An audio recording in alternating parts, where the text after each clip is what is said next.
you for the operator. Opening speech from Dean of Agricultural Faculty Universitas 11 Maret, which in this occasion will be delivered by Vice Dean of Academic Research and Student Affairs, Dr. Eka Handayanta. For Dr. Eka Handayanta, time and place is yours. Thank you very much for the time given to me, Ibu Refaul. How about my sounds? It's clear? Yes, it's clear. Okay. Thank you. Bismillahirrahmanirrahim. Assalamualaikum warahmatullahi wabarakatuh. Good morning, ladies and gentlemen, the participant of International Guest Lecturer in the study program of Agribusiness. Welcome all of you to this lecture, which has received remarkable attention from students and academics. We apologize that the dean could not attend to open this lecture due to his busy agenda. First of all, let us thank Allah Subhanahu wa Ta'ala, the Almighty, who has given His grace and guidance, so that the guest lecturer in the study program of agribusiness with the theme Sustainable Peatland, Agriculture and Climate Change Governance in Indonesia is held successfully. I express my highest gratitude and appreciation to the speaker, Ibu Rini Astuti, PhD. I believe that this lecture will present an insightful and another perspective on the fields of sustainable agriculture and climate change, officially in Indonesia. This guest lecture will not be well organized without support of various collaborations, especially the Universitas 11 Maret and the participants. Therefore, I want to express my gratitude. I especially thank the head of study program, Dr. Sri Marwanti, the moderator Refaul Khaira SPMSC, and the organizing committee for their hard work, present, also patience in preparing and organizing this guest lecture to go well, smoothly, and successfully. Ladies and gentlemen, the Agribusiness Program Faculty of Agriculture, UNS, has succeeded in obtaining international certification from ASEAN University Network Quality Assurance, AUNQA, in 2019, and in 2021, the Agribusiness Study Program is in the process of being submitted to Agency for Quality Assurance, AQAS, International Accreditation. This achievement brings confidence to the study program of agribusiness to increase international activities to realize the Universitas 11 Maret into a standard international university, better known as a world-class university characterized by excellence in teaching or education, research, and community service. The COVID-19 pandemic impacted the student program of agribusiness, adjusting to the situation, especially an internationalization program that cannot be realized due to the current restriction on mobilization between countries. During the COVID-19 pandemic, which is full of limitation, the study program of agribusiness consistently continue to the mission of internationalization. One of the accomplishments is inviting guest lecturer from Crawford School of Public Policy, College of Asia and Pacific, Australian National University, ANU, to learning activities.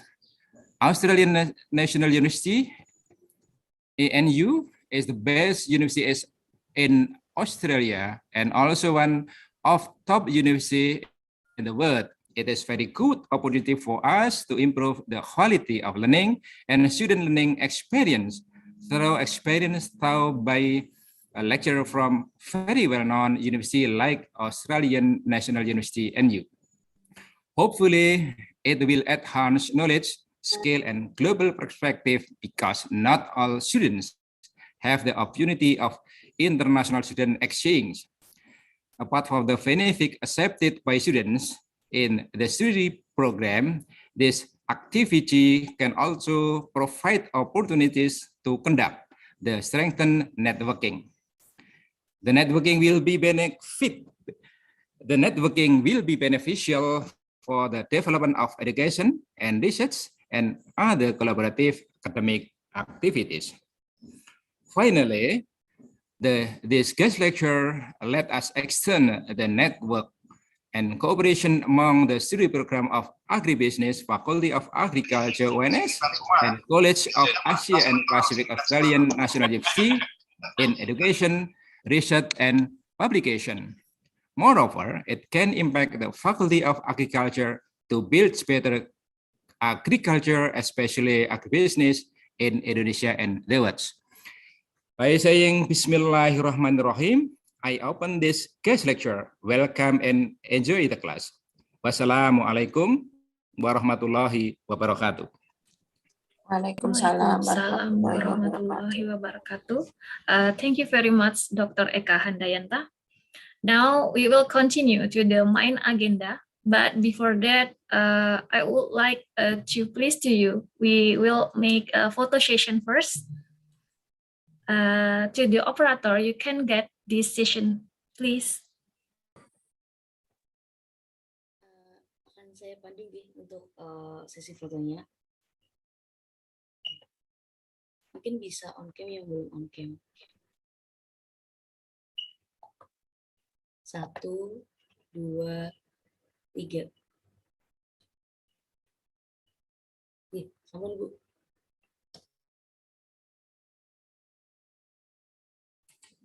Thank you to the operator. Now, we will start our main agenda, guest lecture of agricultural development with the topic Sustainable Peatland Agriculture and Climate Change Governance in Indonesia by Mrs. Rini Astuti, PhD. Before we start this guest lecture, I will read the CV of our fabulous guest lecturer today.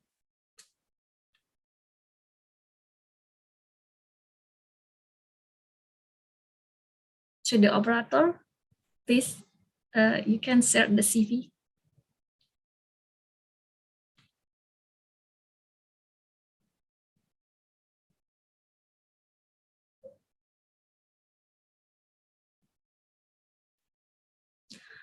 Mrs. Rini Astuti, PhD, is a researcher and lecturer who studies geographic issues, particularly the emerging peatland governance apparatus in the Southeast Asia region, Indonesia in particular, and its complication for the mono-agriculture sector.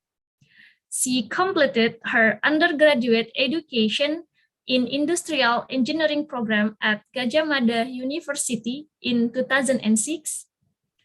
And then she continued her postgraduate education in Carbon Science, Society and Change at King's College London in 2010.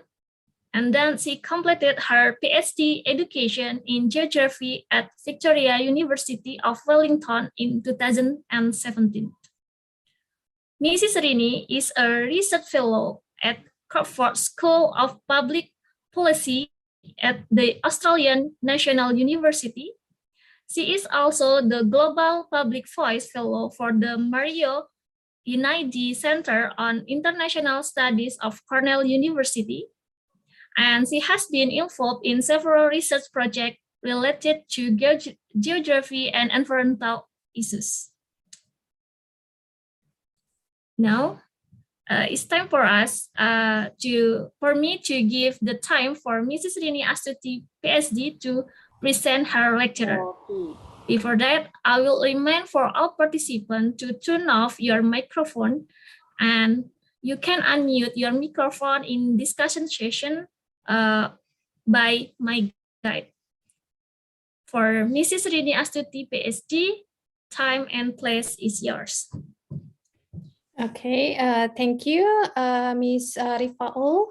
Let me start with sharing first. Open system preference. Oops, what's this? Yeah, let me check if I can. Is I am now co-host? Yes, you are. Okay. Share screen. Desktop one. Share.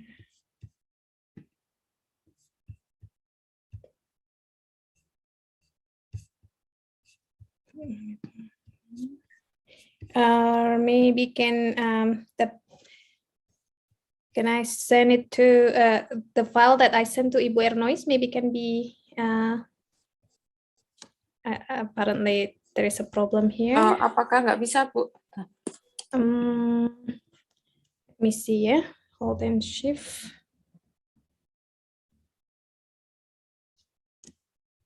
I don't know why it's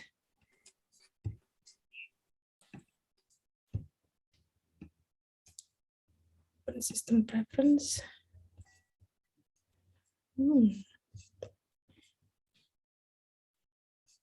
Screen recording.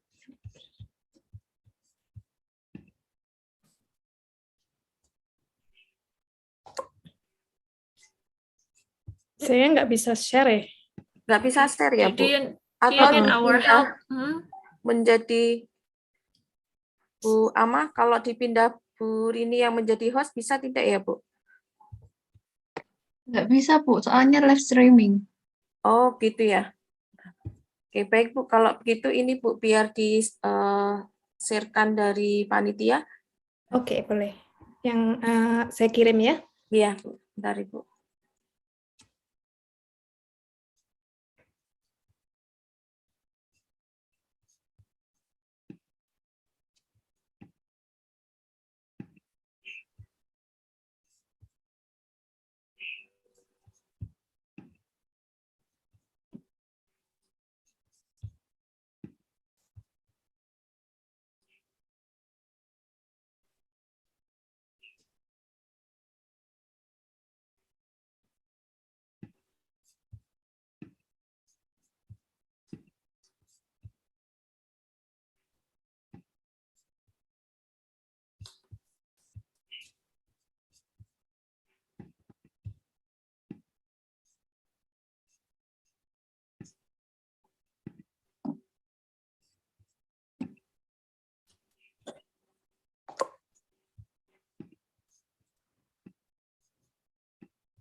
Udah bisa?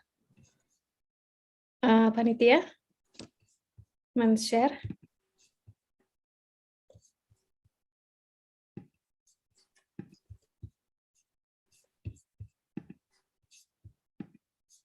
Oh, here it is. Yeah. Okay.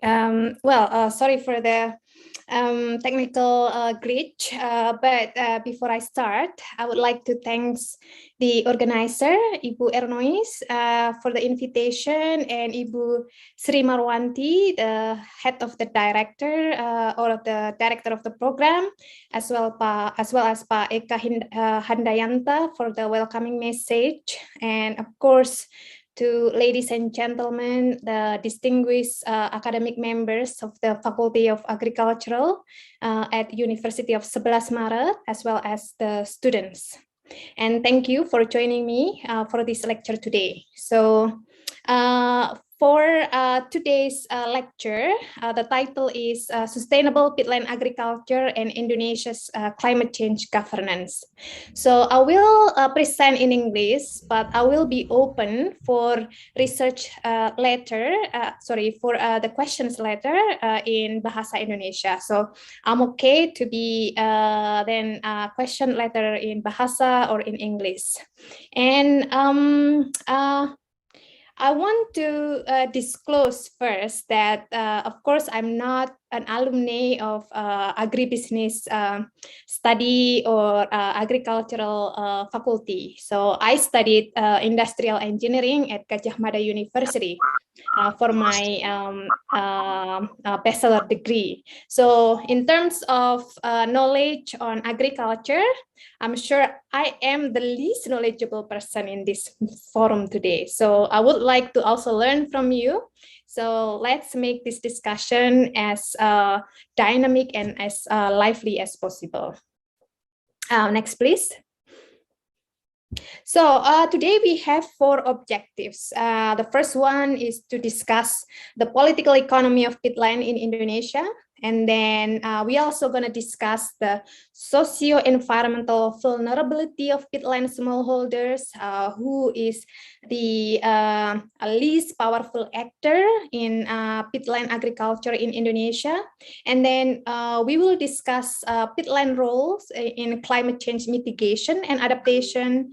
And the last one, we will discuss the integrative peatland management and paludiculture as the proposed options for sustainable peatland agriculture in Indonesia. Next, please. So, what is peatland? So, peatland is not only in Indonesia. There are peatlands in other countries as well, but usually peatland is divided into non-tropical peatland, which is the boreal and temperate peatlands, and the tropical peatland.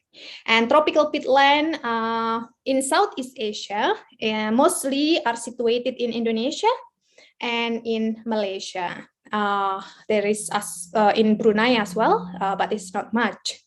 Indonesia is lucky to be the host of the biggest peatland in Southeast Asia. Other country that has tropical peatland is in Congo. It's just recently found that Congo has also big peatland reserve.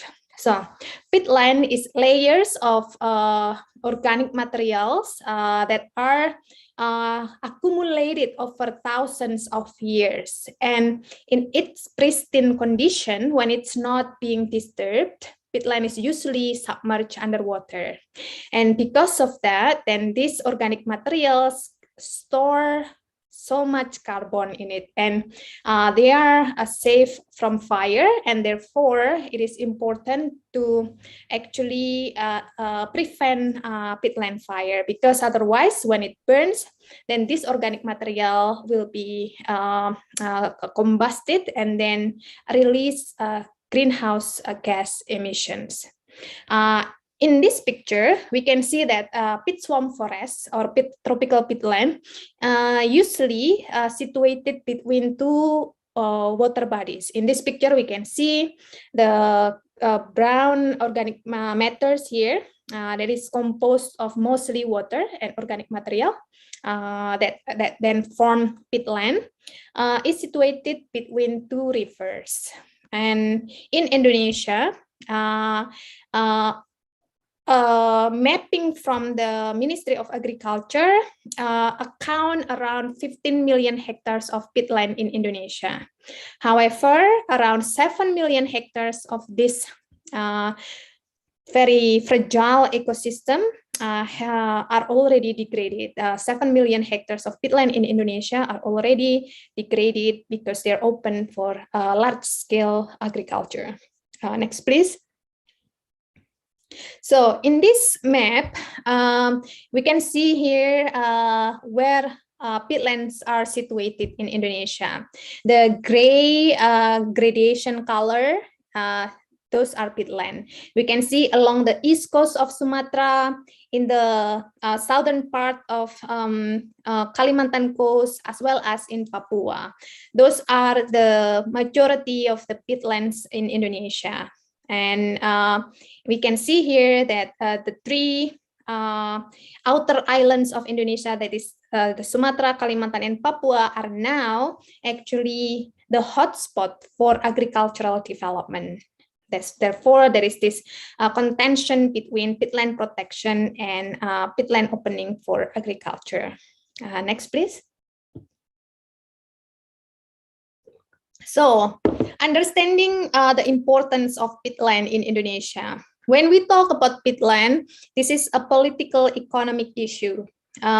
According to the Peatland Restoration Agency, there are more than 500 companies and 2,900 villages situated around peatland areas. And this show that these companies and villages, they have, of course, development and economic activities on this peatland. And mapping by Faculty of Engineering of Gajah Mada, I think I forgot the department, but a team of geographers and mappers have found that Indonesia's peatland have been open, and there are more than 239,000 kilometers length of canals that have been built on this peatland to make them more amenable for agricultural activities. However, of course, it means that more than 7 million hectares of deep peatland, because in Indonesia, the regulation is only allowed to use peatland less than 3 meters depth for agricultural activities. Unfortunately, the reality is more than 7 million hectares of deep peatland have been opened for agricultural land. And there are many companies depend on peatland. As I mentioned, there are 500 companies, and mostly these are acacia or pulp and paper companies and palm oil. And of course, they provide important economic benefit for our country. They provide jobs as well as export revenues.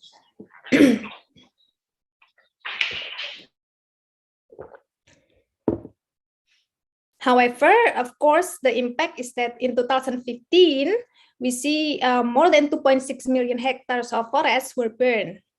And a third of this 2.6 million hectares is peatland.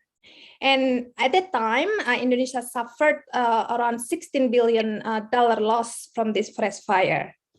Next, please.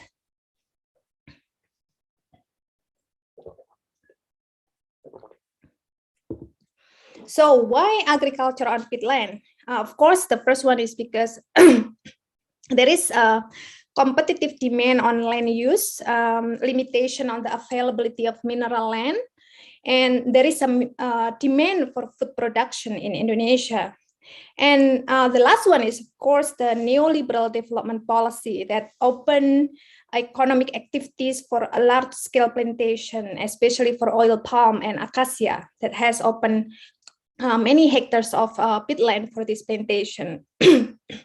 So on this picture, we can see here that the peat dome, or the area of peatland that has the thickest layer of organic material, when it's open for plantation with the picture of oil palm here, the water level, or the blue dashed line there, is lowered. But when it is intact or used for example, paludiculture, the water level, or the blue dash line there, is very high. It means that the peatland is in a good condition. Next, please.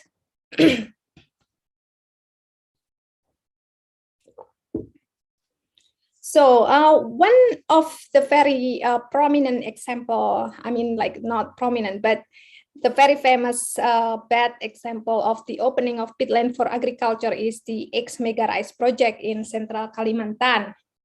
So during the Suharto era, this area was envisioned to be one of the food estate that will provide rice for the country.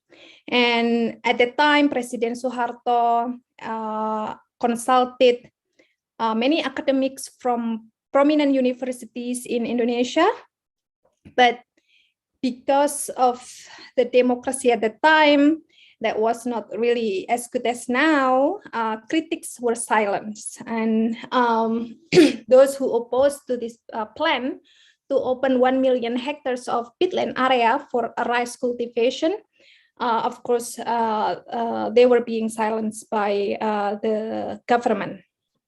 And around 1 million hectares of peatland forests were open for rice cultivation, and 40,000 transmigrants from Java and Bali were relocated to be farmers in this area and to plant rice. However, because peatland is basically a very nutrient poor soils, only few that were successful. And because of the opening of the peatland and the drainage of the peatland there were very susceptible to fire. And the impact was that every year this area suffered from forest fire. And this was a project that up to now becomes a very good lessons learned for our country on not to repeat any mistakes from unsustainable peatland agriculture. Next, please. So when we talk about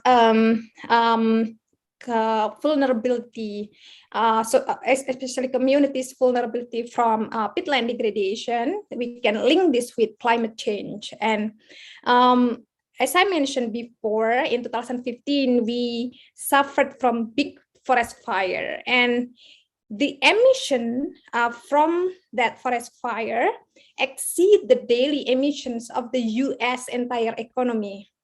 It means that our country produce more greenhouse gas emission compared to the US or the United States during the time when we had forest fire in 2015. And of course, apart from greenhouse gas emission, there are many losses that we experience: biodiversity, and then ecosystem services such as peatland function to regulate water, and peatland function as well to provide food products for us. And one of the most I think or the most terrible impact from peatland fire is haze. Haze or kabut asap is very toxic, and it's very hazardous for our public health. Research from a team of researchers at Harvard found that more than 500,000 infants in Singapore, Malaysia, and Indonesia were affected by the episodes of fires that we had in 2015, and it impacts their development. So we can imagine that this haze have impacts for our children. And at the time in Kalimantan and Sumatra, school was closed, airport was closed, and it affected 4.6 million students that cannot attend their schools and have to stay at home because of the haze. Next, please.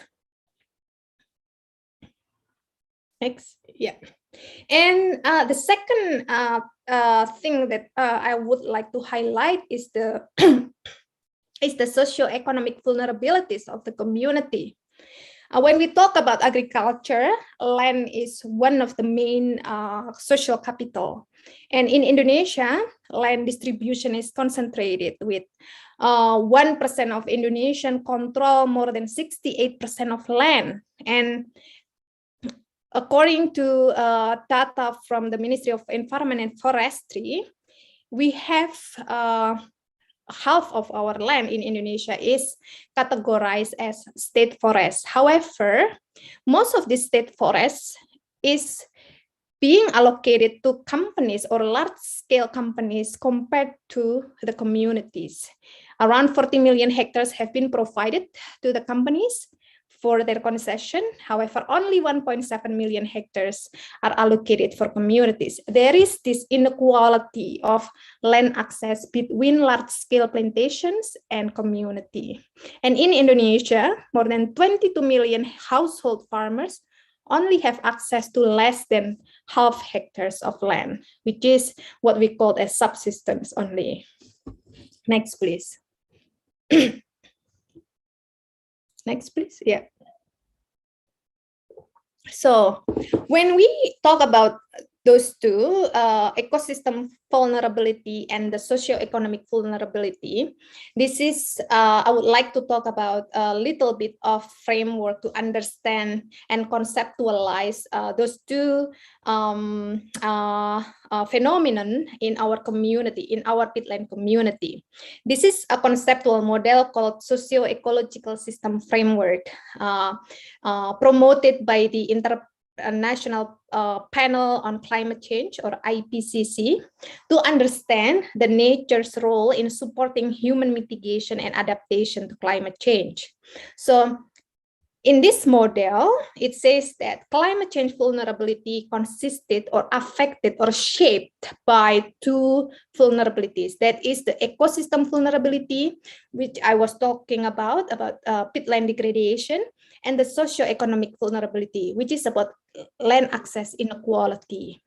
And in this context, when we talk about climate change vulnerability, there are three elements that we can see in the community. The first one is the exposure, or the degree to which a community exposed to immediate impact of climate change.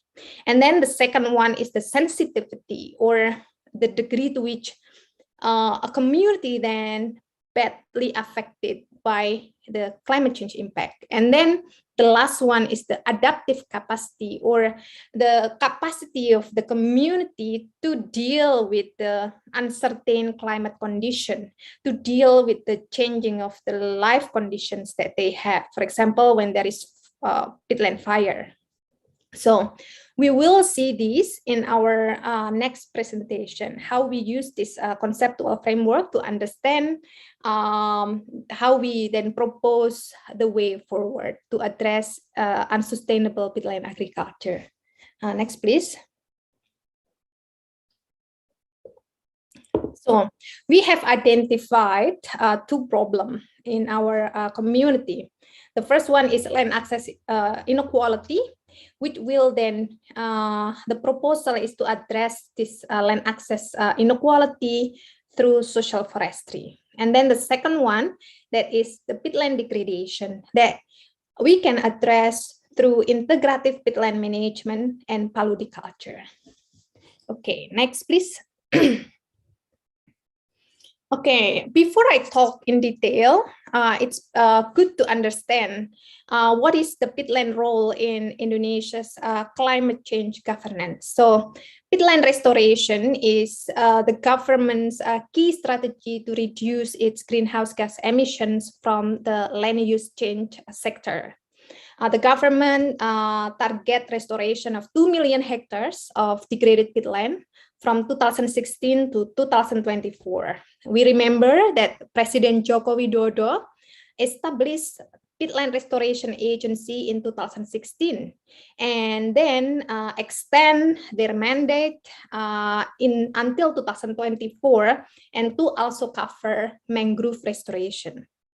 And the Peatland Agency used 3R strategy to restore peatland. The strategy is to re-wet the peatland, meaning that the peatland water table is being improved so that peatland will always be moist and prevent peatland from getting fire. And then replanting peatland with endemic species and revitalize community's livelihood, meaning that community livelihood is being changed into activities that do not add pressure to the peatland. And then the intention for this restoration is to reduce fire, definitely, and then prevent haze, and then also regulate water supplies, because one of the most important peatland function is to regulate water supplies. And in terms of climate change, it is to enhance carbon sequestration, or the ability of peatland in storing carbon and not releasing greenhouse gas emission. Next, please. Okay, just to remind us the international climate change governance that Indonesia is currently committed to deliver. So in November last month, President Jokowi went to Glasgow, Scotland, to attend United Nations Climate Change Conference number 26, and he pledged or committed to zero deforestation.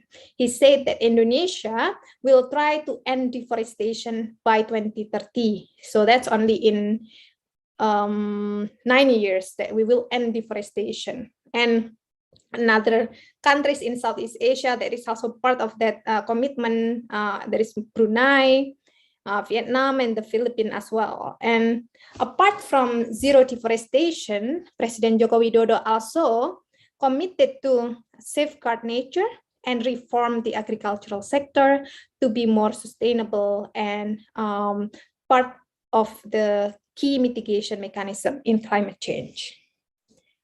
Next, please.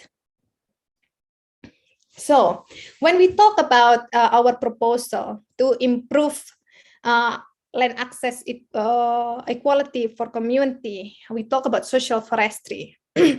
So social forestry is the, for us who haven't heard about this, is the government of Indonesia's flagship program to improve land access for community, especially those community who live around forest area.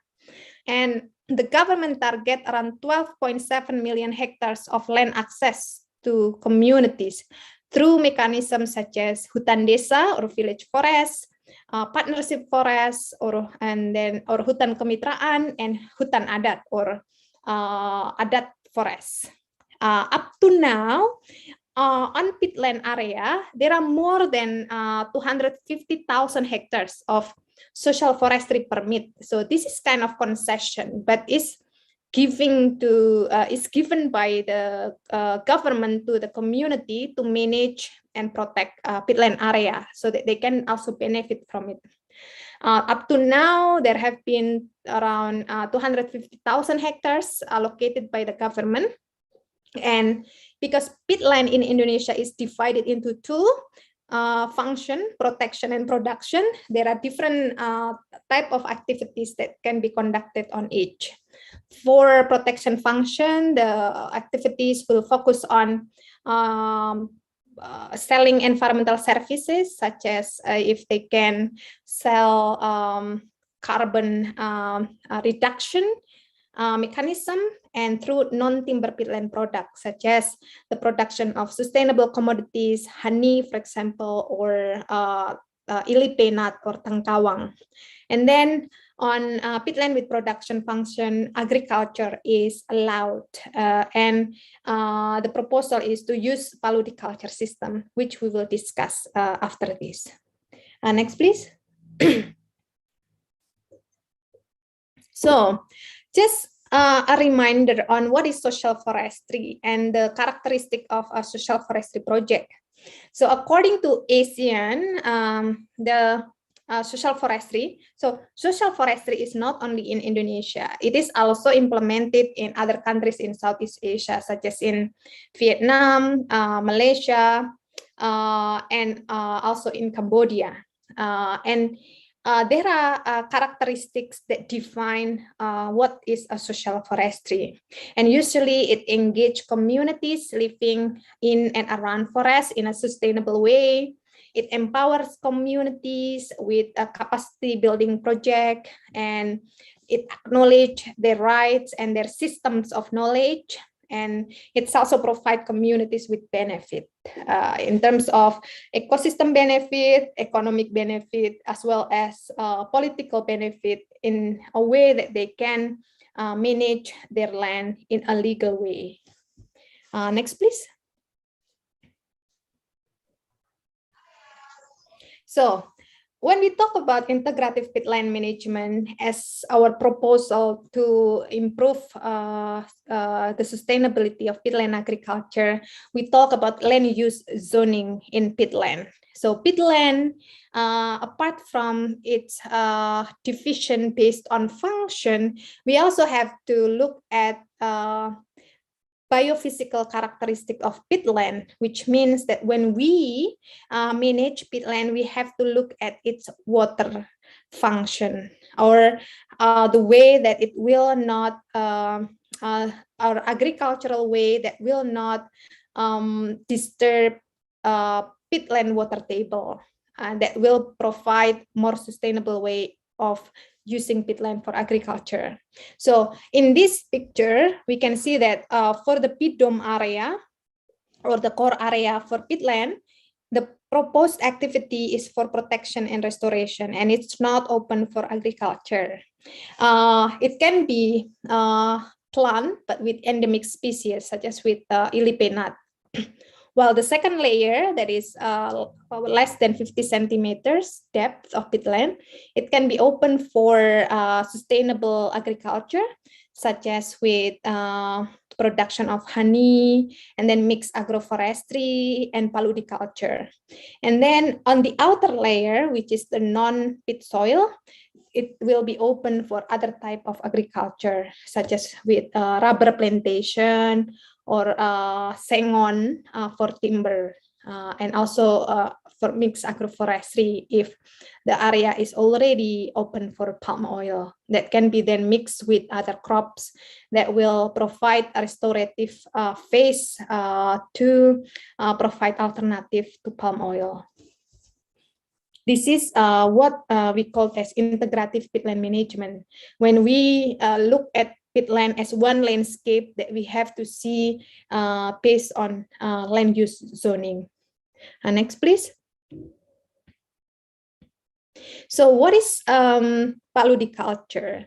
When we talk about sustainable or integrative peatland management with paludiculture means that it's doing agricultural system on peatland, but not draining the water on it. So it has to maintain the wetness of the peatland, or maintain the peatland water table. Paludiculture can be conducted as part of the restoration, because one of the strategy for peatland restoration is by rewetting peatland, and it has many benefits, including decreasing emissions from peat soil, and restoring and maintaining habitats for rare and endangered species. And according to the Ministry of Environment and Forestry, there are more than 500 plant species that can be planted on peatland with paludiculture system, such as sago. Sago is very famous for its potential for food production, because sago is important for people in Indonesia before all of us eat rice. And then sago can also be used for production of biodegradable plastic. Next, please. So, of course, there is challenges in developing paludiculture. There are 4 elements that we need to discuss when we want to implement paludiculture. And I believe that students of agribusiness program understand about market accessibility. When we talk about market accessibility, some crops or type of plants, they do not have big market opportunity. Sometimes it's not because of the product, but because of the regulation. For example, there is a ban on exporting tangkawang, or a ban on exporting rattan to commodities that can easily be planted on peatland. But the government banned export for rattan 10 years ago, because they want to develop the domestic market, the industry in Indonesia, but it wasn't developed. And because of this ban, the price has been decreased so much. And who is suffering from this? Of course, the farmers. And secondly, farmer acceptability about specific crops. If we want to introduce a paludiculture system, some species such as sago, they can only be harvested after 8 years. And for farmers, that is difficult, because they can't, get financial benefit before 10 years. So what will happen? for those 10 years. How can they get money for their life? And then sustainability. Some crops still require partial drainage, for example, pineapple. So it will impact peatland. And then profitability. Some crops, they don't have price that is good enough to compete with palm oil. So this is also a problem. And these 4 elements have to be discussed and analyzed thoroughly when we develop paludiculture. Next, please. So I'm not sure if I still have time, but I'll give example of best practices that has been developed in one village in Padang Tikar in West Kalimantan. Just quickly. Next, please. So Padang Tikar is situated in West Kalimantan in Kubu Raya district. It's 10 villages. Yeah, next, please. Next. Yeah, so Padang Tikar landscape, it's consisted of 10 villages that have 3 very important ecosystem. It has coastal area, peatland, and mangrove area. And the community here, they are facilitated by an NGO called Sampan and Kalbar Hijau. They try to use the integrative peatland management or landscape management that look at all these 3 important significant areas, coastal, mangrove, and peatland, in their management system of their villages. So they applied to Ministry of Environment and Forestry to get a concession through social forestry project. They got village forests that was around 70,000 hectares. So this was one of the first biggest social forestry on peatland that was ever given by the Ministry of Environment and Forestry for this community to protect and manage and to benefit from. Next, please. So when we talk about integrative sustainable landscape in agriculture, this community conducted at least 4 activities or 4 different elements. The first one is the integrative landscape management that I talk about, that look at all of these 3 distinct and different important ecosystem and their potential to help them benefit from it without distracting them. And then one of the other important activity is forest fire prevention.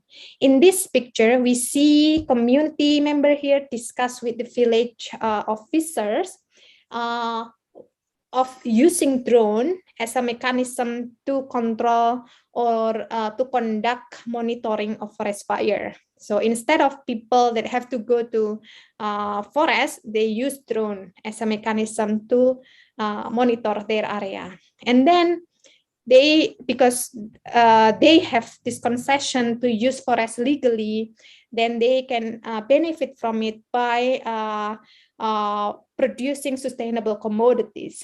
One of their best product is mangrove honey, and as well as Liberica coffee from their peatland area. So in this picture, we can see that they have this very nice packaging of honey product that they can sell in a very high price that will then provide profits and improve their well-being. Next, please. So this is my last slide. In reflecting to our objectives of this lecture, we can see that peatland in Indonesia is not empty landscape. It's already full of actors, and these actors have different interests, different purposes, and they have lived on this peatland, and they have, well, the government say keterlanjuran of using peatland in a way that is sometimes not sustainable. However, we know that tropical peatland has a very important and significant environmental services, especially for climate change. And when peatland is drained for agricultural activities, it will be bad for our environment because it's susceptible to fires, produce toxic haze, and emit carbon emissions.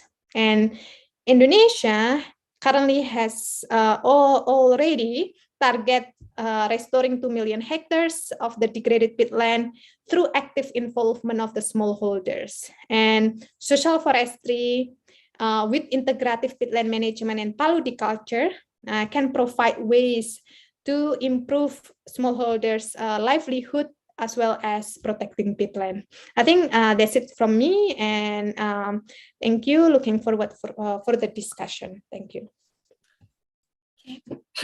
Thank you for Mrs. Rini Astuti. Now we will continue to the discussion session. For all participants who want to ask the question to Mrs. Rini, can raise your hand, or you can type on the chat box to your questions. Now I will give maybe only first session. I will be a three, give a three question first.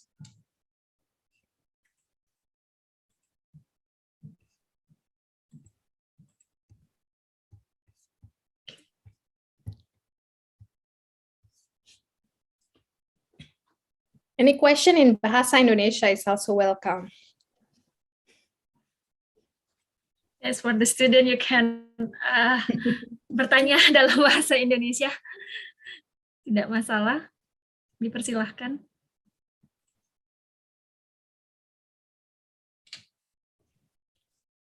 Yeah, there is. Okay, for the first one is for Adisti Regita Ramadhani.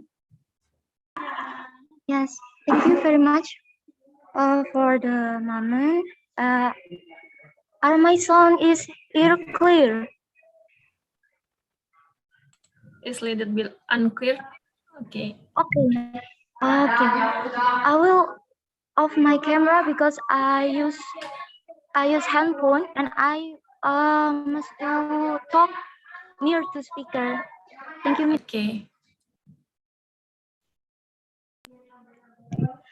Yeah, thank you very much for the opportunity. And my question is, as the student, what the best step to us for help the peatland to protect peatland in a best way? Thank you. Thank you for Adisti. For Mrs. Rini, you can answer, or we can collect the question first. Yeah, I can answer if there is no question so far, apart from Adisti's question. So, well, thank you, Adisti, for the question. And yeah, that is a really important question.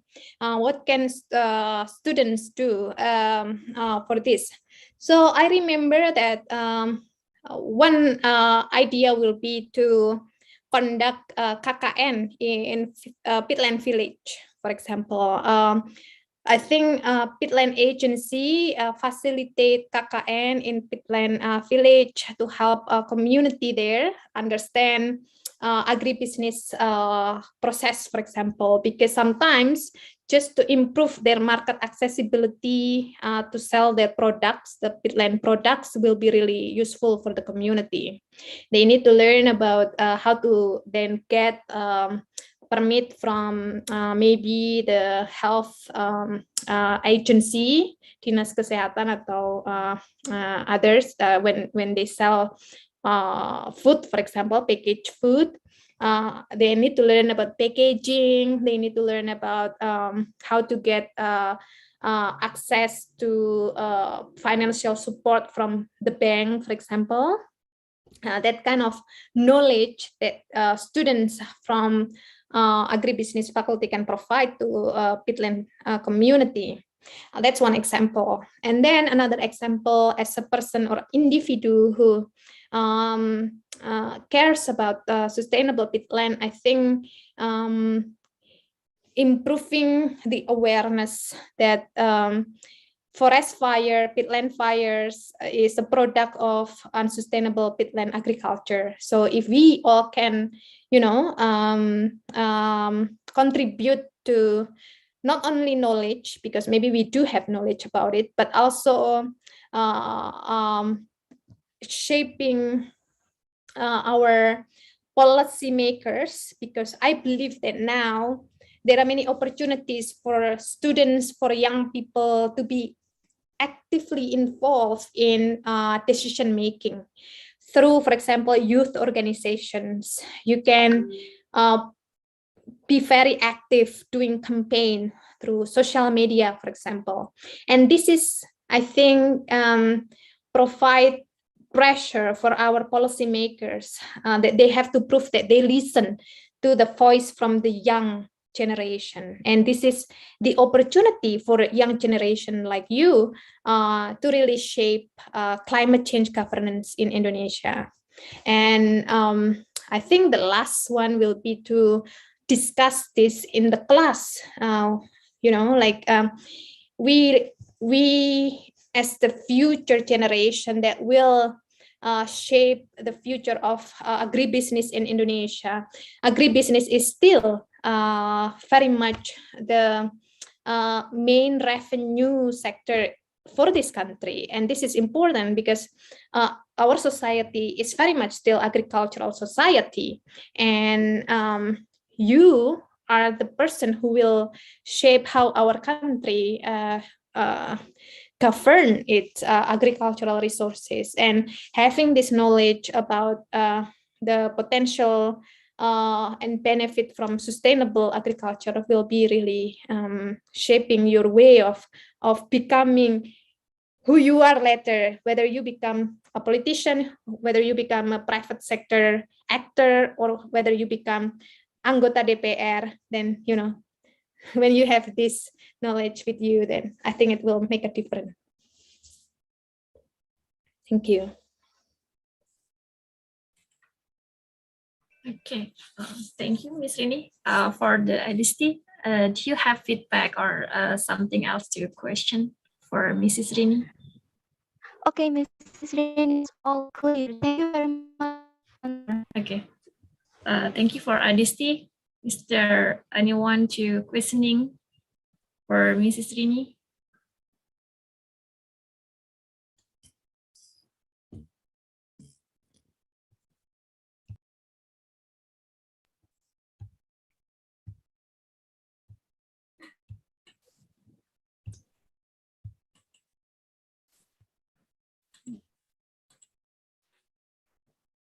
No question?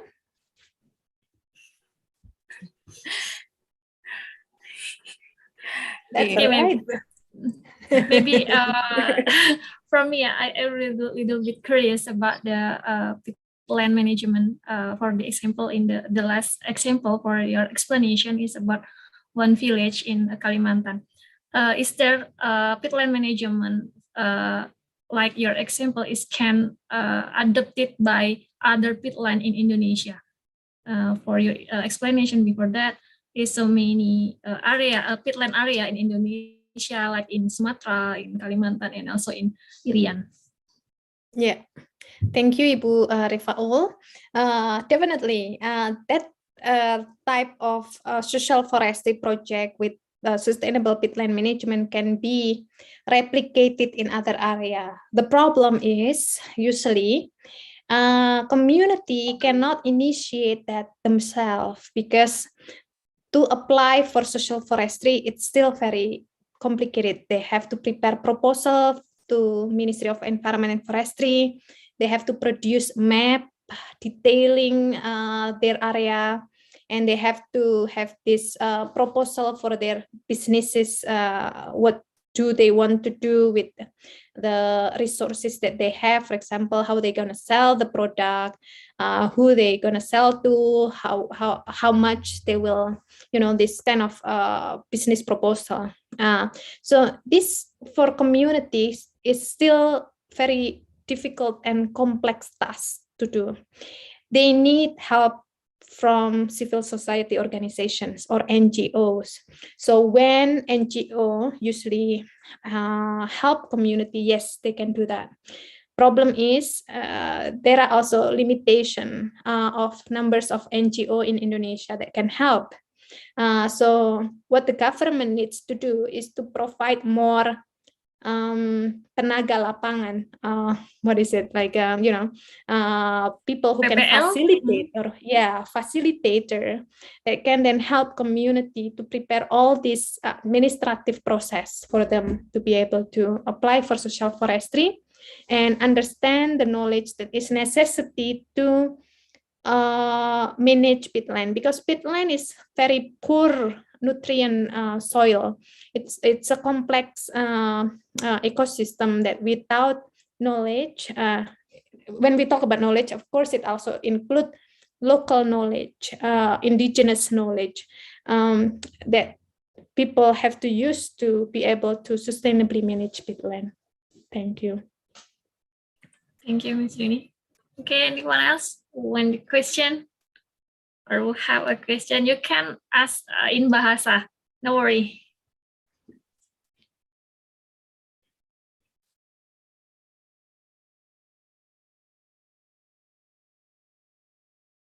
Okay, there is the question in the chat box. Okay, I will read it for you from Dea. I'm really curious about how to convince communities to grow crops that are more environmentally friendly to peatland in the village, for the example in Kalimantan. Yeah, thanks, Dea. That is a very important question. And I think we can convince the community to sustainably manage peatland when they already experience the impact of forest fires. So in communities that suffer from of impact of unsustainable peatland management, they usually experience annual fires.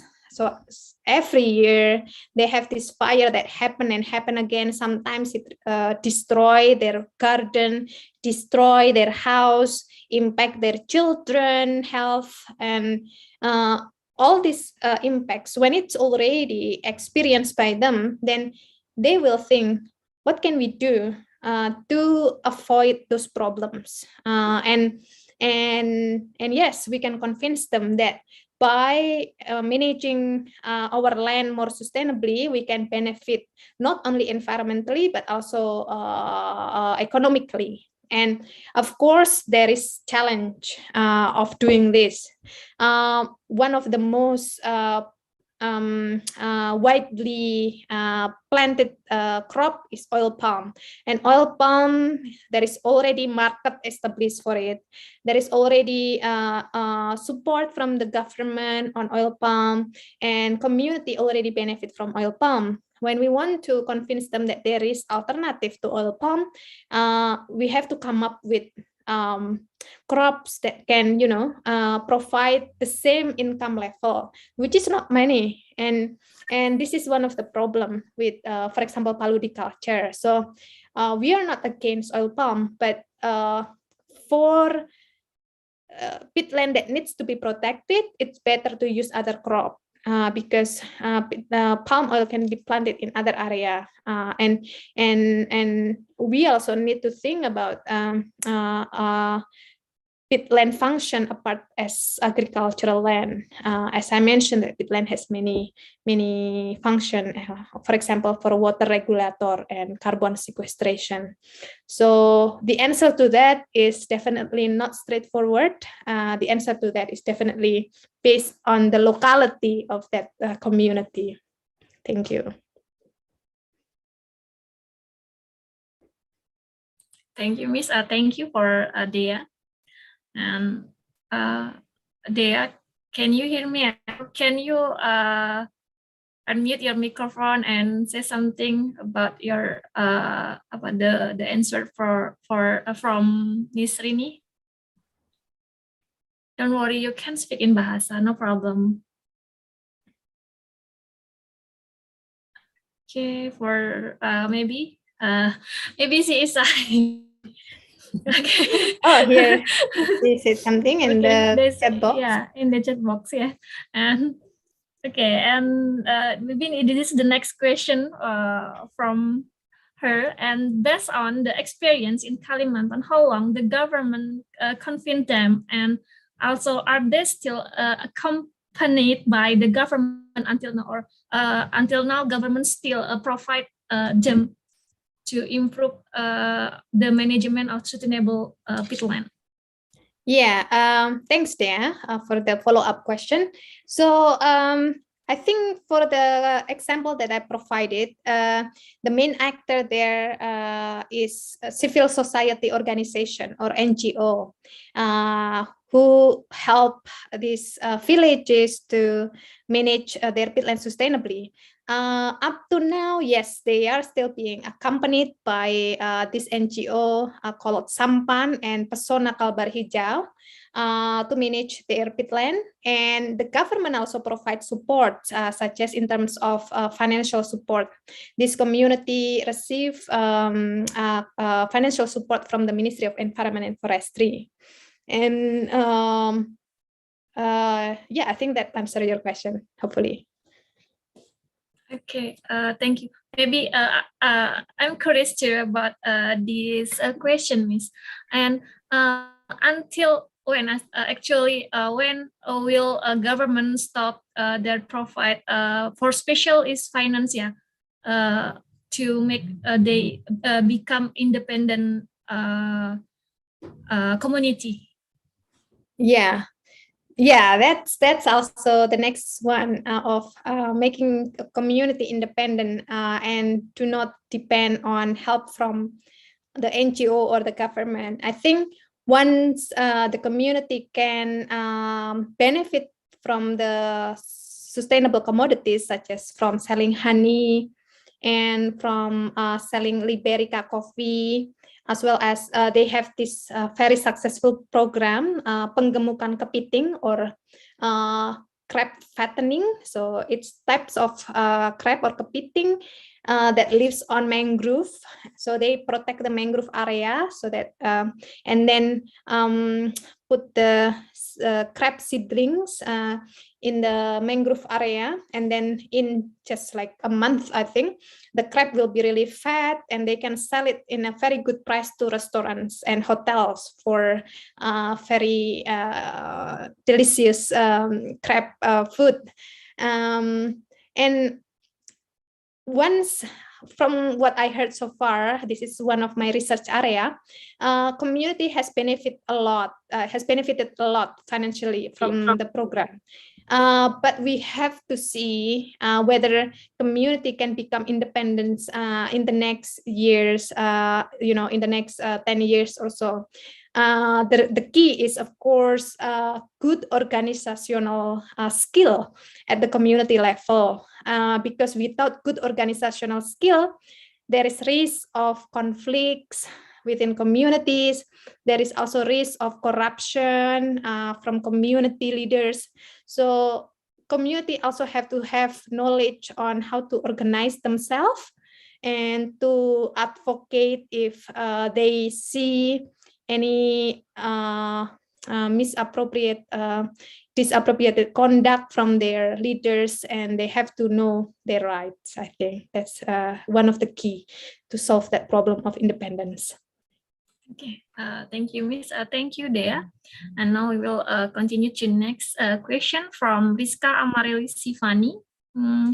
How to make a great and effective campaign to raise this awareness about this problem? Maybe not only for the community in the peatland area, or for the researcher, or maybe like from Adisti before, for awareness for student and other people. Oh, okay. So yeah, how to make a great campaign. I think in terms of creativity, I don't doubt that your generation is the most creative generation so far.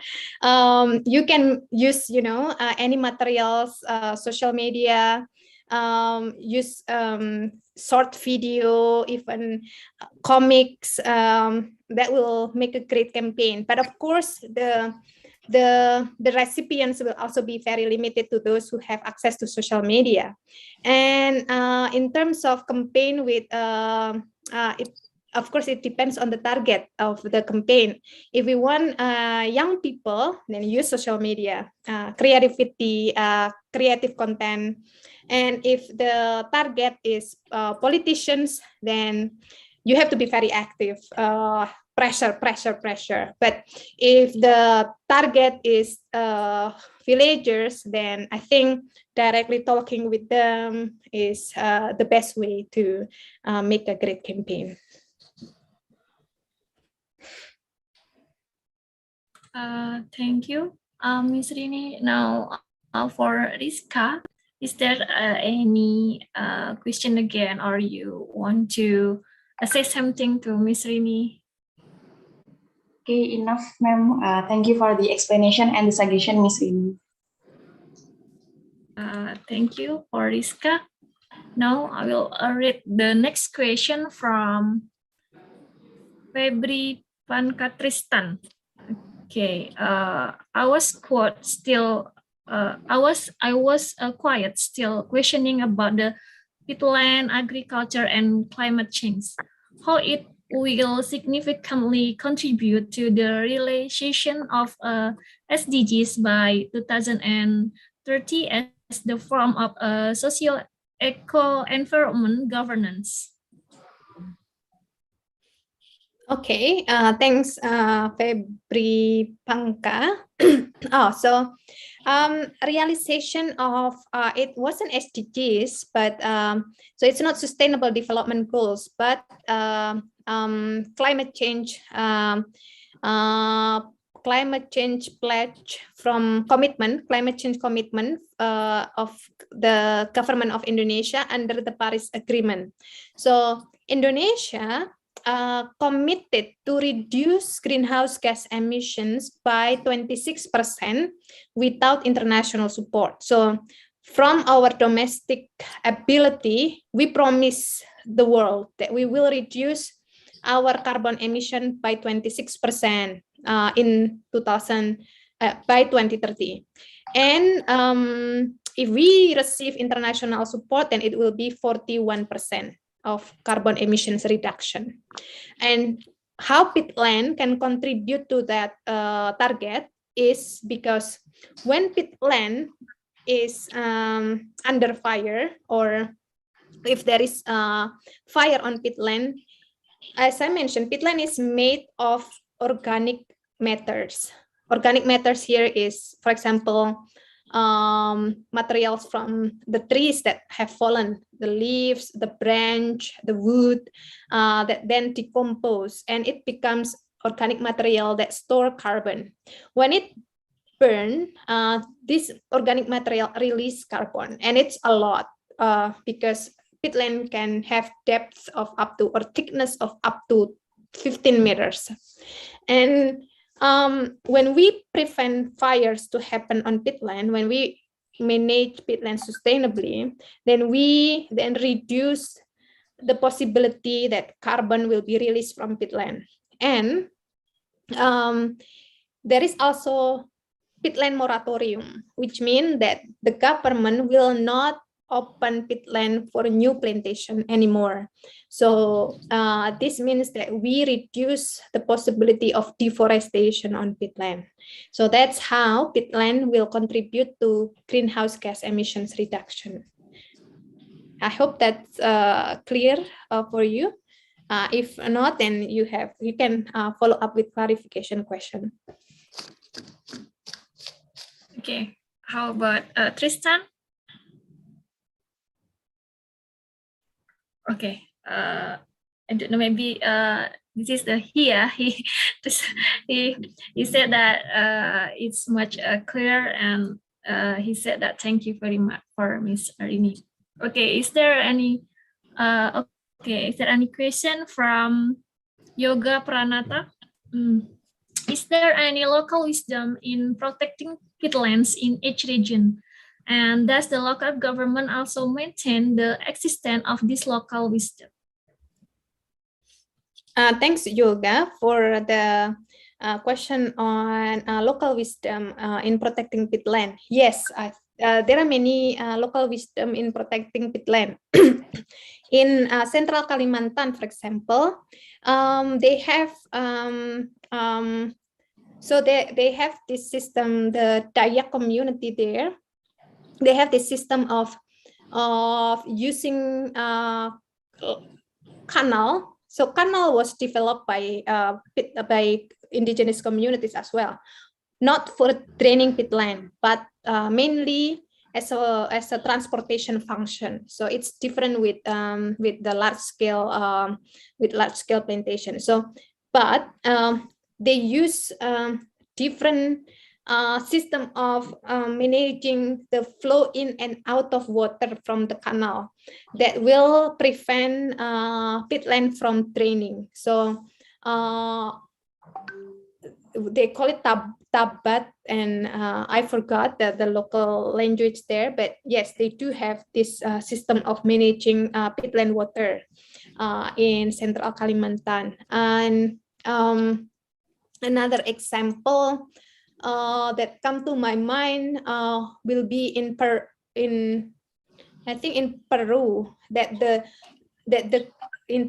so it's outside of Indonesia, that the indigenous communities there have this system of land use zoning using their indigenous perspective and knowledge in managing peatland, and understand types of plants that can grow on this specific land use zoning. So they actually do know how to manage peatland. And in terms of whether the government maintain this existence of local wisdom, yeah, it really depends on the local government. So there is, I want to talk about using fire for land clearing on peatland. So some indigenous local communities practice this using fire for land clearing. But it was in the context of Sweden agriculture. That is the context where community have to move from one location to another to avoid over exploiting particular area of their nutrient soil. So community, like in Dayak community, they use fire to clear the area to prepare for agriculture activities. But at that time, there was no intense competitive land use in the area. So using fire was relatively safe at that time because there are still many landscape available for community to use. But current situation is no longer like that. And the use of fire is no longer safe for land clearing. Therefore, before the government allow indigenous community, for example, to use fire to clear land up to 2 hectares, but not more than that. The problem is then how to ensure that the fire is not spreading beyond the 2 hectares area. Some community have the knowledge on how, for example, building fire borders so that fire is not easily then spread to other areas.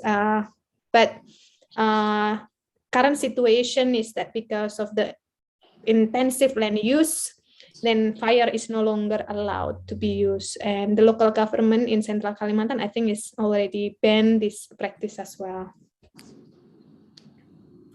Okay. Thank you, Ms. Amy. How about Yoga? Is there any feedback or any question again? Okay, or maybe you can think about it before, and I will continue to Mr. Evi Irawan.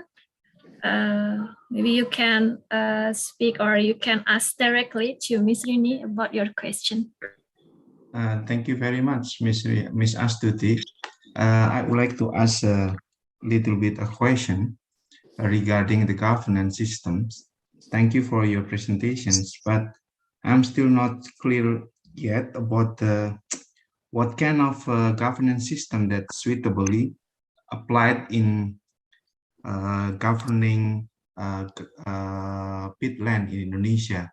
You know, that's the problem in Indonesia actually is not in technology.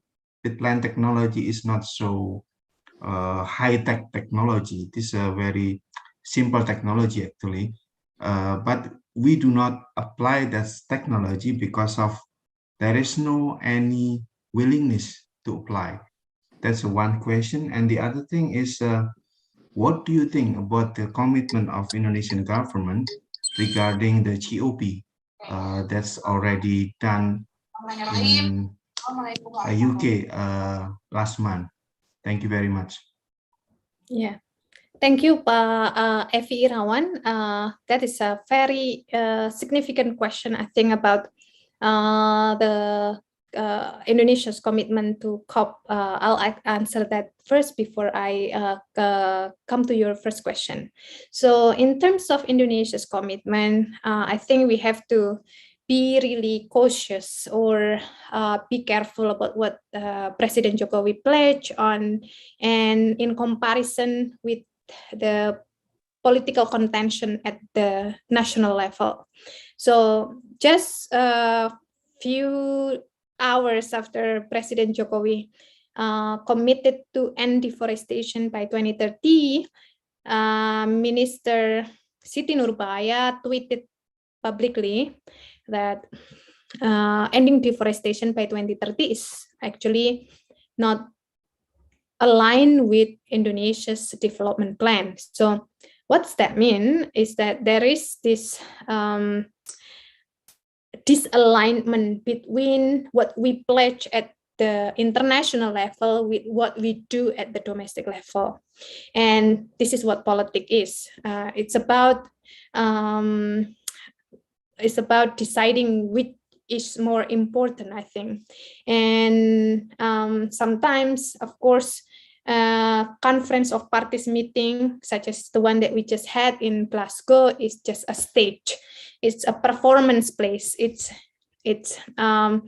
the place where government leaders mention about their commitment, but as Greta Thunberg, climate activists, young climate activists, say that sometimes they just do nothing actually. So I think as academics and as part of our if we talk about in UGM, we have this tiga bakti masyarakat. I'm sure that in UNS you also have this bakti masyarakat as well. As part of our role in the community, I think we really have to always remind our representative in the policy making sector that, hey, please be careful and please be true to your community. If you want to say this thing, please be true to that. And yeah, the problem is we don't really have power to change things just through writing journal articles. I think the biggest opportunity for us is to talk to our students and really shape their thinking. And that's, I think, and then I hope that the future of policymaking in Indonesia will be more sustainable in terms of our commitment to climate change. And we do have very good policy. In terms of peatland, we have peatland moratorium, and our rate of deforestation is actually the lowest in the last 10 years. Since 1990, when we start to document our deforestation rate, our deforestation rate in 2020 is actually very low compared to the last 10 years or so. And that's a good progress because of so many very good policy that have been implemented. Yeah, there is problem definitely. Maybe deforestation is ending in Sumatra, but starting in Papua. So we have to be careful about that. That's another problem. And in terms of my proposition about the governance of peatland in Indonesia, in my presentation, in my lecture, I tried to highlight the two vulnerabilities that the peatland communities are facing. The first one is ecosystem vulnerability, that is peatland degradation because of the unsustainable peatland agriculture. And then the second one is their socioeconomic vulnerability that resulting from land access inequality, because so many peatland communities are considered to be illegal because they live on national park, for example, or kawasan hutan. So the proposition that the civil society organization and academics in Indonesia are currently talking about is first to address this land access inequality through social forestry, and then how to address the peatland degradation is through sustainable agriculture system, which of course is not a straightforward process. As you mentioned that, well, we actually have a very simple agricultural system in Indonesia. The problem is whether we do have political will to provide what is necessity for the community to conduct sustainable peatland agriculture. I think that's a $1 million question. That political will is a matter of 5 years cycle of election, and the question to that will be what is in the mind of our leaders when they, when they are in position, and whether problems in the community is something that they do really want to solve. Because as you mentioned, it doesn't need sophisticated technologies. It just need simple thing, political will, resources that are available for communities, and providing access to these communities to manage their land legally. I hope that I answered the questions, or is that too much political? Yes, thank you very much for your answer. I just concerned about the symbolic policy actually, because we have so many policy regarding peatlands, but if we delve to the detail of the policy, we can realize that what is beautiful, what is a beauty in the paper, we cannot implement it because of the reluctancy from the central government to the local government. If we refer to the implementation of REDD, that's kind of that's good example, I think, because there is actually a conflict between local government and central government. Who should responsible for REDD implementation in Central Kalimantan as a pilot project? I think you already know about that, because I think NU also involved in that project. But anyway, thank you very much for your answer. That's very clear. Thanks, Pak Evi Irawan. Yes, correct. I think this contention between local and national government is something, that is very tricky.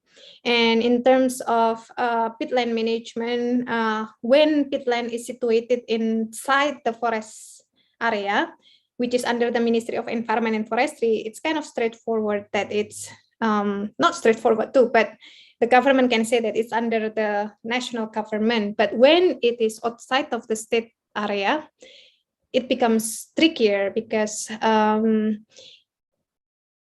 district government, provincial government, they can issue concessions on it. And that becomes something that will be more complicated because layers of decision making become more than one. And when we talk about land, it's always about resources. When we talk about agriculture, it's always about political rent-seeking activities that we have to be careful to talk about in this country. Because one of my colleagues also mentioned that Well, one of the biggest problem that we always face in Indonesia is its resource governance. So many interests, so many actors, and so many people wants to benefit from it here. Thank you, Ms. Rini, for explanation. Okay, this is the nice and a good discussion, but our time is running, and we will continue for the last question from Mr. Joko Sutrisno. Or Mr. Joko.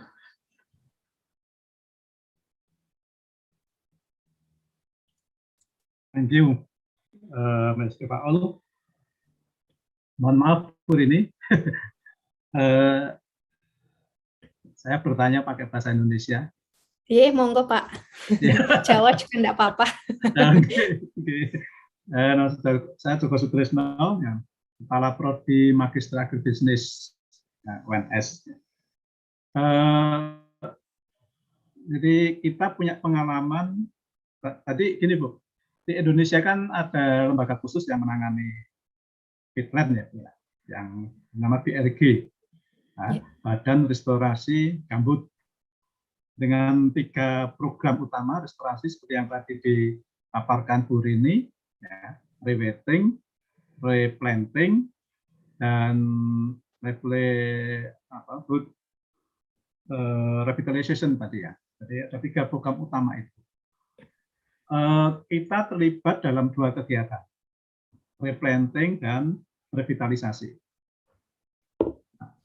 Problem yang kita hadapi untuk replanting memang tidak semua tanaman yang kita introduksikan melalui tadi istilahnya paludikultur, itu kan tidak bisa tumbuh dengan baik.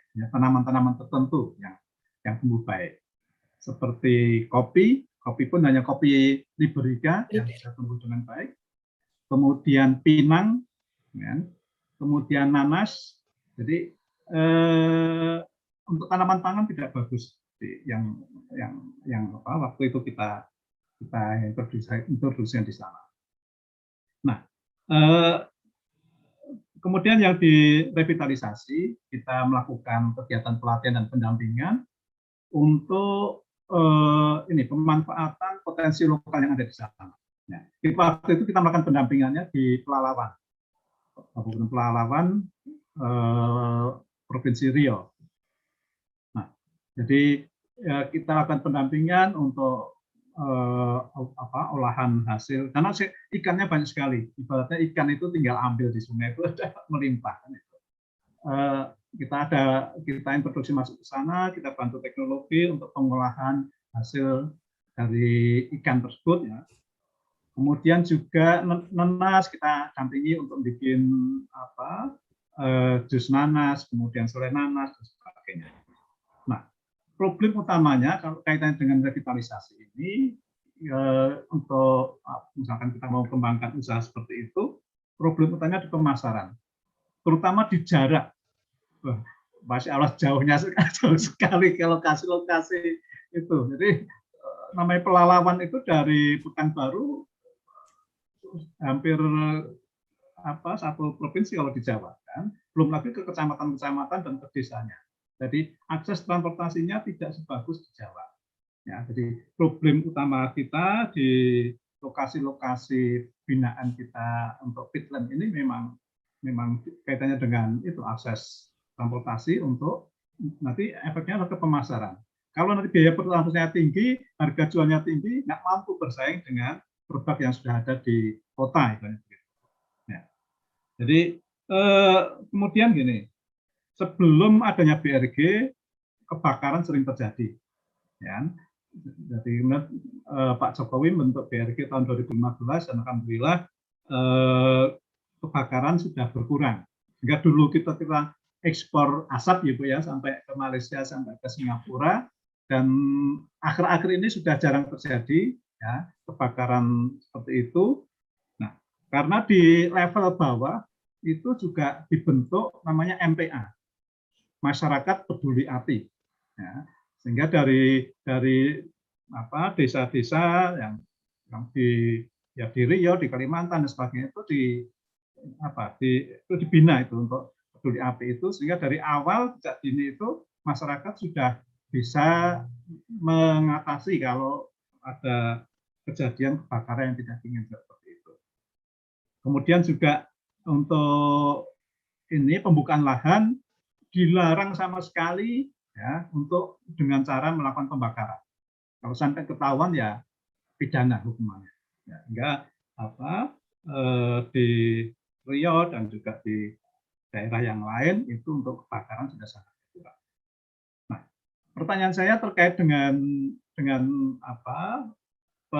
ini ya restorasi gambut ini, memang kalau kita lakukan pendekatannya dengan analisis finansial, ya, untung rugi secara ekonomi, ya ini agak berat gitu. Tapi sebenarnya kalau kita pendekatan dari ekonomi lingkungan, ya, ke dampak terhadap lingkungan dan terkait dengan pengelolaan lahan gambut ini, mungkin jadi layak kan begitu. Tapi kalau kita hitungannya finansial, ya agak berat, ibaratnya nggak layak. Gimana komentar Bu Rini dulu aja terkait ini. Kemudian gini Bu Rini, memungkinkan tidak ya seandainya kita dari produk agribis ini itu untuk kolaborasi riset dengan Bu Rini yang lewat Australian National University ini untuk mungkin terkait dengan Peatland ini atau nanti terkait dengan yang lain. Karena kita dari Solo mau ke Pekanbaru mau ke Pelalawan ini biayanya tidak sedikit, sehingga kalau kita dari internal kampus ini agak dengan dana yang hanya puluhan juta agak berat ya, sehingga kita harus bisa meng-hire untuk kegiatan-kegiatan penelitian dengan dana yang lebih besar daripada yang disediakan oleh UNS. Mungkin bisa dilakukan itu kalau kita ada kerjasama internasional misalkan dengan Bu Rini lewat Australian National University gitu, memungkinkan atau tidak untuk itu. Terima kasih Bu Rini. Ya, terima kasih Pak Joko Trisno. Pertanyaannya Pak, saya pikir kalau soal komentar saya mengenai pengalaman pendampingan dengan masyarakat di Pelalawan, Pak Joko sudah sangat memahami situasi di sana, jadi saya mah tidak mau menggarami laut lagi nih Pak. Dan memang saya sepakat itu soal transport, ketika konsep seperti Paludiculture dikenalkan, dalam presentasi saya juga meng-highlight ada 4 elemen tadi ya, ada market accessibility, profitability, acceptability dari farmers. Kalau mereka merasa bahwa ya ini tanamannya nggak mungkin ngasih penghasilan seperti sawit, ya susah juga Mbak, biasanya mereka bilang gitu. Tapi memang benar seperti kata Pak Joko tadi soal perspektif ekonomi lingkungan. Nah, cuman memang ekonomi lingkungan ini hanya bisa masuk kalau masyarakatnya memang tadi terdampak benar-benar dari kebakaran hutan. Jadi mereka bisa memahami ya. Kalau enggak memang ngawang karena ini kan benturannya antara kebutuhan sehari-hari dan soal program konservasi yang mungkin tidak ada di dalam prioritas masyarakat kadang-kadang kan seperti itu. Dan saya pikir komen saya sih memang ya mungkin karunia kita yang bekerja di Indonesia itu adalah semua kompleksitas ini ya Pak ya, jadi kita nggak bisa tidur, memang harus mumet terus gitu. Nah untuk kesempatan kolaborasi saya sangat terbuka gitu ya, ini juga saya sedang mencoba kolaborasi dengan teman-teman di BRIN, mereka juga badan riset yang baru dibentuk ini gitu, mereka juga punya setiap tahun ada kesempatan terbuka. Saya juga membantu beberapa kolega saya di sana mengkonseptualisasi proposal. Saya juga terbuka nanti jika teman-teman kolega yang ada di UNS juga butuh masukan untuk mengkonseptualisasi proposal, membutuhkan partner internasional, itu saya sangat terbuka, dan juga tentu saja saya juga sebagai yang base-nya di luar negeri selalu membutuhkan partner riset yang ada di Indonesia. Saya so far kerjasama waktu saya di Singapura, masih di Singapura saya kerjasama dengan Universitas Riau, memang dengan pusat studi bencana mereka. Terus kalau sekarang saya ada riset tentang walet malah itu di Kalimantan Barat dengan teman-teman di Tanjung Pura. Ini dengan Universitas 11 Maret memang belum. Ya mari kita sama-sama Pak, gitu kita bisa buat gitu. Terima kasih. Oke, makasih Bu. Nanti biar kita tindak lanjuti ke depannya. Itu ya Bu Ernest ya. Kita ke pelelawan dengan Tapi pelelawan jalannya lumayan enak lah Pak. Dibandingkan Kalimantan ya Bu. Iya, nggak harus naik pelotok kan Pak. Ya, ke kecamatannya, ke Bunut, ke desa-desanya ya kayak gitulah. Terima kasih Bu Rini. Oke, Pak. Sami-sami. Thank you for Mr. Joko for the sharing and the question. And I'm so sorry now we are because our time is up. I should close this discussion. Maybe I will make some conclusion from our discussion. For the first is peatland in Indonesia now is political economic issue that we should aware about it.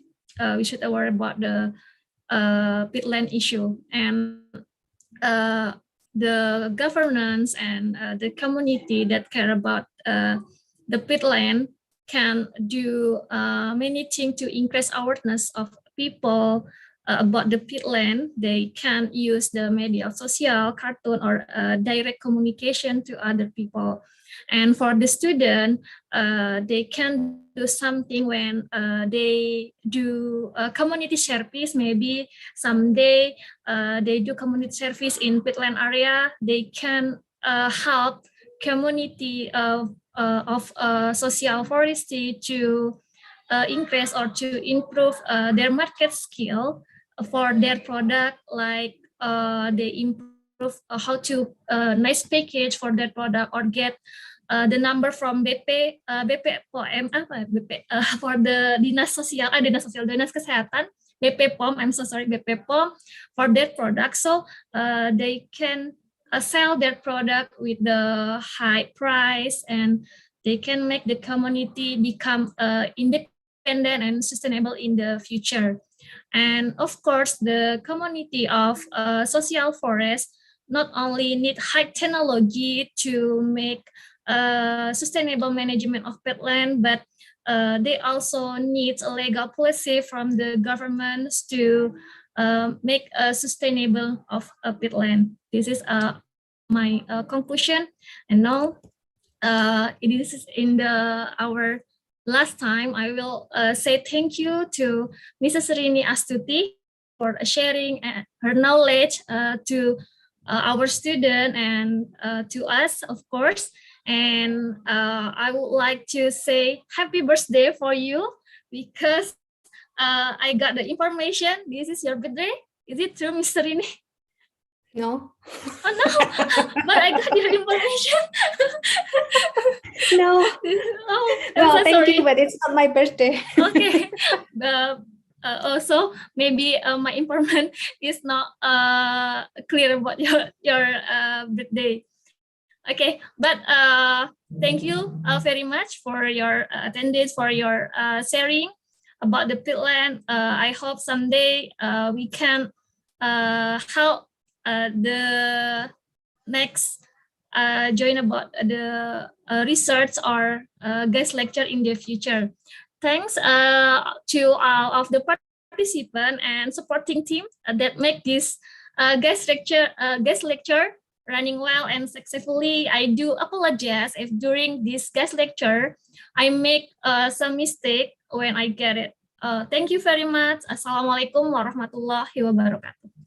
Waalaikumsalam warahmatullahi wabarakatuh. Terima kasih semuanya.